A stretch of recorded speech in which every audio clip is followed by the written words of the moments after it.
గెలిపించిన వాళ్ళకి న్యాయం చేయకుండా తర్వాత ఆయన ఇయర్ క్యాలెండర్ ఇస్తా అంటున్నారు. ఆ ఇయర్ క్యాలెండర్ పైన స్పష్టత లేదు.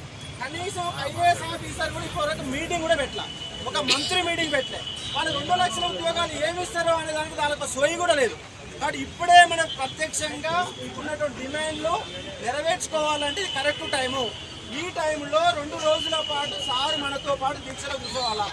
కూర్చుంటే 100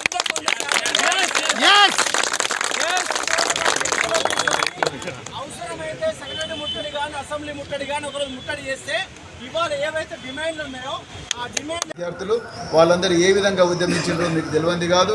మరి మీకు తెలియకపోతే మీ అధికార పార్టీలో ఉండే మంత్రుల దగ్గర నుంచి తెలుసుకోండి. తప్పకుండా ఈ మోతీలాల్ ప్రాణాలు కాపాడాలి.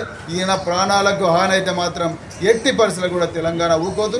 మరి తెలంగాణ బిడ్డలందరూ కూడా మరి ఆయన వెనుకనే ఉన్నారు. తెలంగాణలో అన్ని ప్రతిపక్ష పార్టీలందరూ కూడా మరి నిరుద్యోగ బిడ్డల వెనుకనే ఉన్నారు. తప్పకుండా వీళ్ళ డిమాండ్లు మొత్తం కూడా నెరవేర్చేదాకా మేము తప్పకుండా పోరాడుతూనే ఉంటాం. అర్జెంటుగా మీ మంత్రివర్గాన్ని దాంట్లో కొంతమంది మంత్రులను అర్జెంటుగా మరి గాంధీ హాస్పిటల్కి పంపండి, ఆ బిడ్డ ప్రాణాలు కాపాడాలని చెప్పి ఈ సందర్భంగా నేను డిమాండ్ చేస్తున్నాను. జై తెలంగాణ.